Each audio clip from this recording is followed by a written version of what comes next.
Geratum genemon atau melinjo adalah suatu spesies tanaman berbiji terbuka yang berasal dari Asia Tenggara dan pulau-pulau Samudra Pasifik Barat, yang membentang dari daerah Assam di India sampai ke Kepulauan Fiji.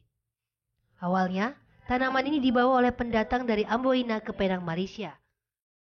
Kemudian dibawa masuk lagi ke Indonesia pada tahun 1809. Melinjo dalam bahasa Jawa disebut belinjo atau melinjo, dalam bahasa Sunda disebut tangkil, dan disebut bago dalam bahasa Melayu atau halet dalam bahasa Kamboja. Pohon tanaman melinjo dapat tumbuh hingga ketinggian 25 meter di atas permukaan tanah dan berusia ratusan tahun. Setiap panennya, tanaman ini mampu menghasilkan melinjo sebanyak 80 hingga 100 kg. Untuk tumbuh dan berkembang, melinjo tidak memerlukan tanah dengan iklim khusus, karena melinjo dapat beradaptasi dengan rentang suhu yang ekstrim sekalipun. Di Indonesia, melinjo tidak hanya dijumpai di hutan dan perkebunan saja. Bahkan banyak masyarakat menanam melinjo di pekarangan rumah mereka. Suka? Nggak pernah. Ya kadang-kadang. Daunnya untuk sayur asem ya. Biasanya untuk sayur asem. Kalau kulitnya itu untuk tumis, dicampur pakai teri gitu. Tapi kalau misalnya dagingnya itu biasanya untuk sayur asem juga bisa. Atau biasanya buat emping ya. Bahan pokoknya emping. Paling isinya kan buat emping gitu kan. Kadang sayur asem. Asam urat. Ya kadang-kadang ya seumpama habis makan itu biasanya berasanya telapak kaki gitu ya, yang bagian telapak kaki pasti. Dia kalau dikonsumsi banyak akan mengandung kayak asam urat gitu, penyakit asam urat ya. Jadi apalagi usia kayak saya tidak boleh mengkonsumsi banyak-banyak melinjo seperti itu. Setiap bagian dari pohon melinjo bisa dimanfaatkan loh pemirsa. Mulai dari batang kayunya yang dapat digunakan untuk membuat alat rumah tangga. Daunnya dapat digunakan untuk bahan sayur asam, kulitnya dapat dibuat abon, tapi yang paling populer adalah bijinya. Biji melinjo dapat digunakan untuk bahan baku pembuatan emping.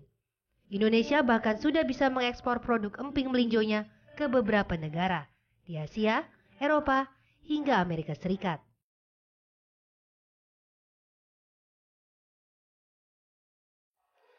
Wah, itu emping ya ternyata. Tapi kalau aku tuh setaunya ini kalau kayak buah melinjo itu kayak buat kayak sayur-sayuran loh, sayur asem, sayur lodeh ya kan. Sebenarnya Sila suka nggak sih kalau buat dibuat emping nih? Aku suka banget, tapi aku lebih suka nih ini buah melinjonya. Jadi biasa aku kupas-kupasin dari sayur asem. Oh, enak nggak sih? Aku sebenarnya sih aku nggak. Cuman agak males kadang-kadang kan harus digigit lagi. Jadi ini dipotong dibuka kulitnya. Terus di dalamnya ada kulitnya lagi. Jadi ini terus harus digigit dulu loh kayak buka kacang. Dokter Sila suka ya? Suka, tapi ini dalamnya lagi nih buahnya. Tapi rasanya gimana sih? Enak? Pahit-pahit enak gitu. Oh pahit, pantas kalau gitu aku nggak suka. Tapi ini katanya itu sumber asam urat nih. Nah itu benar nggak sih dokter? Benar atau enggaknya langsung saja kita tanyakan kepada dokternya, Dokter Ida Gunawan, spesialis gizi klinis. Halo dokter, apa kabar? Pesta melinjo. Iya kita pesta melinjo hari ini. Nah tapi kalau ngomongin melinjo nih ya dokter ya, katanya ini suka disalahkan nih, katanya tuh dia tuh sebagai penyebab asam urat. Ini tuh fakta atau mitos nih dokter? Nah ini banyak penelitian yang membuktikan bahwa ini adalah mitos. Mitos. Nah, tapi aneh kan ya, banyak orang yang menyatakan. Tapi kok percaya ya mereka? mereka? Percaya.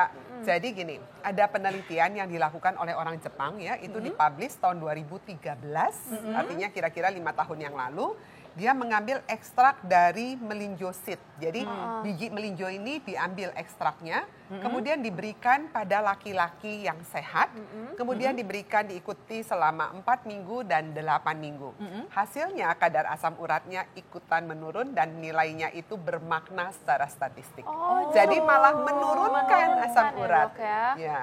Tapi banyak banget ya masyarakat Iya. tuh percaya kalau ini tuh sebagai sumber asam urat. Aduh, kasihan juga ya. Berarti orang asam urat nggak apa-apa ya mengkonsumsi melinjo ini? Nggak apa-apa, asal kira-kira juga, Asal jangan kira-kira terlalu ya. banyak. Oke. Nah nih dok, katanya nih daun dan buah melinjo ini katanya dapat mengobati hipertensi dok. Ini fakta atau mitos? Nah, ini mitos. Mitos. Ya, jadi tidak ada yang menyatakan bahwa penelitian membuktikan bahwa daun dan biji melinjo ini bisa ikut menurunkan tensi, tidak ada. Tapi yang pasti bahwa melinjo ini kaya akan antioksidan yang namanya transresveratrol. Jadi transresveratrol inilah yang diduga memberikan banyak efek positif terhadap orang yang makan melinjo. Berarti bagus ya ini buat kulit gini ya. Nah, bikin itu awet jadi muda. masalah tuh. Betul enggak? Enggak ya. Nah, itu enggak ada penelitiannya. Jadi, kadar antioksidan di melinjo ini ternyata bisa berkurang dengan proses pemasakan kita. Nah, jadi karena panasnya itu ya. Ya, jadi kalau kita rebus, kemudian kita alirkan di air gitu, di boil atau di steam, kadar antioksidannya itu terutama bagian yang hidrofilik, artinya bagian yang suka dengan air, itu malah menurun jumlahnya. Akibatnya kemampuan dia untuk menembus dalam sel itu, kalau kita lihat sel tubuh kan ada yang bagian hidrofilik dan hidrofobik. Nah, kemampuan dia untuk menembus ke daerah yang hidrofilik, yang suka air, ikut menurun. Makanya aktivitas antioksidannya jadi ikut berkurang karena proses dengan kita memasak. Ya. Oh, aku suka banget nih dok, tapi makan melinjo. Tapi biasanya udah dimasak di sayur asam Iya, gitu dok. nah itu. Nah ini apakah harus dimakan mentah nih dok supaya bisa awet Iya, muda? kalau rasanya dimakan mentah itu kayak apa? Katanya waktu matang aja udah pahit. Iya. Apalagi kalau mentah, dokter. Ya, jadi kalau mereka penelitian, memang mereka hanya mengambil ekstraknya melinjo tanpa dimasak. Diambil ekstraknya, kemudian dimasukkan dalam kapsul, lalu diberikan. Makanya efeknya berbeda dengan yang kita makan aslinya akibat ekstrak ya? proses pengolahan. Kalau Udah empingnya sekarang semuanya sendiri dia serba dok, ekstrak ya. Ya. kalau empingnya sendiri gimana nih dok? Nah, emping ini kan begitu digoreng, Anda masak, terus terjadi proses pemanasan juga kan, dan juga ikut larut di dalam minyak gorengnya. Otomatis bagian yang hidrofiliknya juga bisa ikut larut di dalam Ini proses kali ya yang pengolahan bikin kita. asam urat nih, dokter. Bukan. Nggak ada. Jadi memang mereka nggak bikin asam urat dari penelitiannya karena yang diambil adalah ekstrak seednya. Nah, pertanyaannya kok bisa ya penelitian orang Jepang ini kok hasilnya malah ikut menurunkan asam urat, ya toh? Tapi kalau kita suka mendengar banyak pasien atau orang-orang sebelah kita yang pada makan, kok begitu makan melinjo, begitu cek lab, kok nilai labnya malah tinggi sekali. Iya, itu Nah, gimana itu, kemungkinan karena proses pengambilannya yang berbeda. Jadi yang penelitian itu mereka mengambil sampai bagian yang endosperm. Endosperm, Itu dokter. nah Itu apa, dokter? ini melinjo nih udah digundulin ya, kulitnya udah buka. Nah begitu buka dalamnya, coba nanti kalau dipotong ya, dalamnya tuh ada bagian yang tipis gitu Kayak ya, yang bijinya lagi gitu. bukan, iya, kulit ada dalamnya. kulit dalamnya kayak kulit arinya. Nah itunya Nggak ikut pernah makan diambil. melinjo soalnya. Nah itunya yang harus ikut diambil. Itulah bagian yang namanya endosperm. Nah, kemungkinan aktivitas untuk keuntungan kesehatan banyak di titik yang itu. Oke. Nah ini ada mitos atau fakta lagi nih dok. Katanya kalau sering konsumsi daun dan buah melinjo ini dapat sebabkan sering buang air kecil.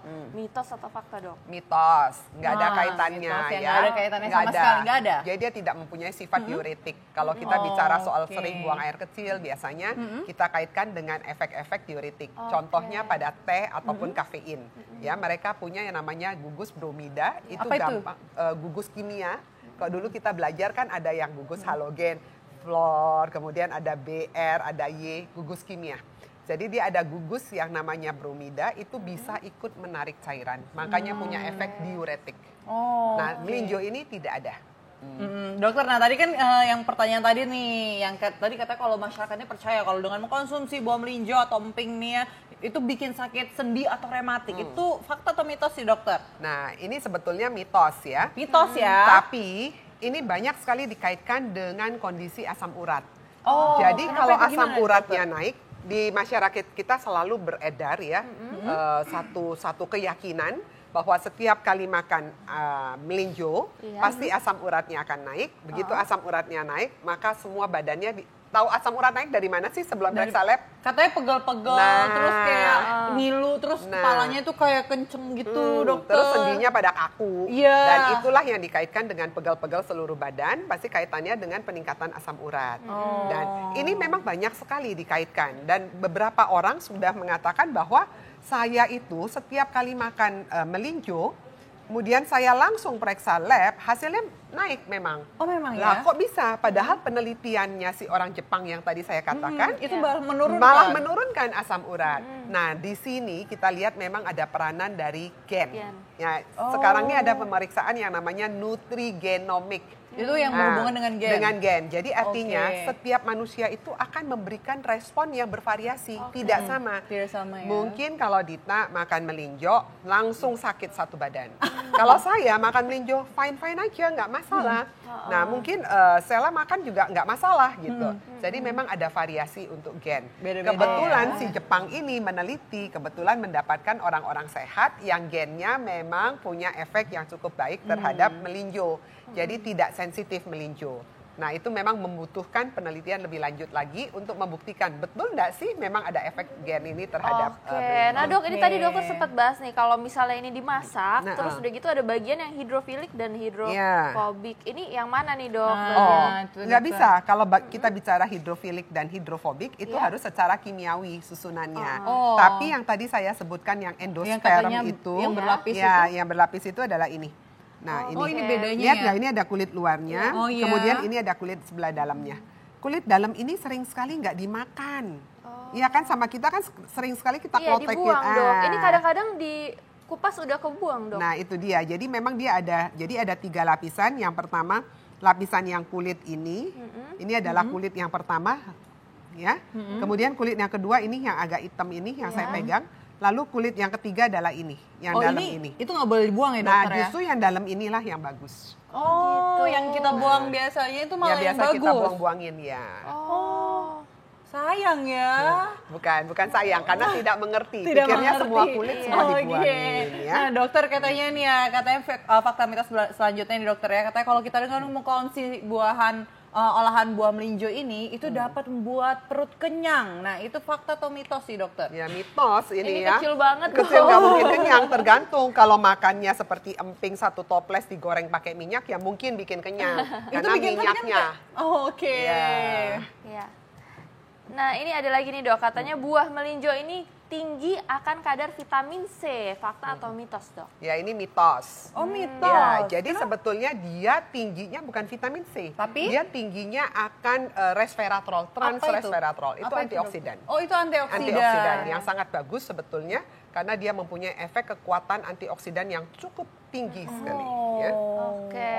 Oke, nah dokternya ada lagi nih ya, katanya dokter dengan kita mengkonsumsi buah melinjo itu dapat meningkatkan daya ingat nih dokter. Itu fakta atau mitos? Ya ini mitos. Oh, Ya, mitos mitos. lagi, sayang ya. Kalau misalnya memang benar-benar bisa meningkatkan daya ingat, saya juga mau makan deh, nggak apa-apa deh, pahit-pahit saya rela. Ya, memang ada penelitiannya, tapi penelitiannya masih pada tikus. Oh masih pada Jadi tikus ya, belum pada manusia belum ya. belum. Tapi kalau kulitnya gimana nih dokter? Itu Kulitnya? banyak olahan makanan yang menggunakan kulit dari melinjo ini. Itu gimana nih dokter? Kulit melenjo ini kaya akan serat.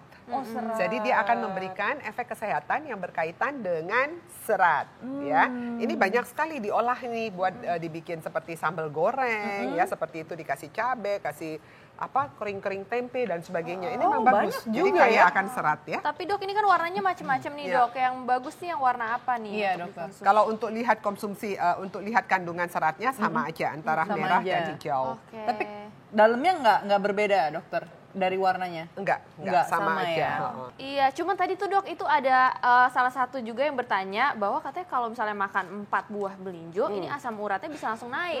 Tapi Oh, iya. padahal kalau kata Iya. dokter ini harusnya Menurunkan, Ya, menurun. menurunkan Gimana? kalau dari penelitiannya si orang Jepang. Makanya tadi saya katakan setiap orang mempunyai reaksi yang bervariasi.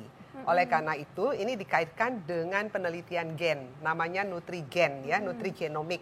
Nah nanti kita harus lihat mungkin orang yang memiliki gen yang A, kita nggak tahu gen apa ini ya. Gen A, kalau bicara gen itu artinya berkaitan dengan DNA, memang jadi rumit ya. Iya. Gen A ini ternyata dia sangat sensitif nih dengan asam urat, dengan purin. Ya, Jadi begitu kena purin, bukan hanya sumbernya dari melinjo, mungkin sumber dari jeroan dan sebagainya, atau dari kaldu daging pun dia bisa langsung ikutan naik. Jadi sensitivitas setiap orang tidak sama, dan itu yang dikenal sebagai penelitian nutrigenomik. Oke. Ya, memang jadi ribet, jadi panjang. Jadi panjang ya dokter ya. Tapi nih dokter juga ada yang percaya nih bahwa kalau kita mengkonsumsi buah melinjo itu dapat mengobati anemia. Itu tuh fakta atau mitos sih dokter? Nah ini mitos. Kenapa? Karena kalau bicara anemia paling sering itu dikaitkan dengan Fe atau besi. Nah, si melinjo ini tidak ada kandungan besinya. Jadi kandungannya ada juga minimal sekali, tidak signifikan, tidak bermakna untuk mengobati anemia, defisiensi besi ya. Jadi memang tidak ada kaitannya. Oke, ini dari tadi banyak sekali mitosnya nih dok. Iya, Terus dokter. pasti masyarakat penasaran nih, khasiatnya dari melinjo sendiri tuh apa dok? Nah, melinjo ini boleh nggak dikonsumsi? Silahkan dimakan. Melinjo ini mempunyai khasiat yang sangat baik. Salah satunya yang terkenal adalah antioksidannya, ya, yang tadi saya sebutkan transresveratrol itu. Dan ternyata antioksidan ini punya efek dari penelitiannya orang Jepang tadi, malah ikut menurunkan asam urat. Ya, tapi pada beberapa orang ternyata asam uratnya ikut naik. Nah ini dikaitkan dengan variasi genetik, yang genetik itu kan sesuatu yang dibawa, ya, yang tidak bisa diubah. Jadi itu memang butuh penelitian lebih lanjut. Nah lalu mengenai kulitnya, tadi kan banyak sekali kulitnya diolah, daunnya diolah. Ternyata ini adalah sumber serat yang cukup baik. Jadi tinggi akan serat ya? Jadi tinggi serat sehingga dia bagus untuk ikut melancarkan proses buang air besar, ya seperti itu. Nah sebenarnya kalau untuk pemirsa hidup sehat ini untuk mendapat khasiatnya itu makannya berapa banyak nih, atau berapa atau lebih baik jadi emping kah, atau di sayur kah, atau jadi dari buahnya kah? Iya, jadi prinsipnya makan bervariasi. Kalau mau makan dari emping silakan aja, tapi harus diingat. Emping ini kan harus digoreng, tidak bisa dimakan mentah. Nah, minyaknya yang jadi masalah. Jadi kalau hanya sebagai campuran dari makanan, biasa kalau kita makan nasi uduk atau makan nasi suka ada empingnya 3 atau 4. Monggo silahkan dimakan, nggak masalah. Asal jangan sampai toples ya dokter. Asal jangan toples sambil nonton filmnya. Baik, terima kasih banyak dokter. Terima kasih, dokter. sampai ketemu. Ya. Nah ini saat lagi kita akan membahas sesuatu nih yang paling sering nih di masyarakat, pasti banyak yang lingkar pinggangnya tuh melebar. Nah, itu apakah ada penyakit serius gak sih ini? Aku tuh penasaran banget nih. Makanya jangan kemana-mana, saat lagi tetap di Ayo Hidup Sehat.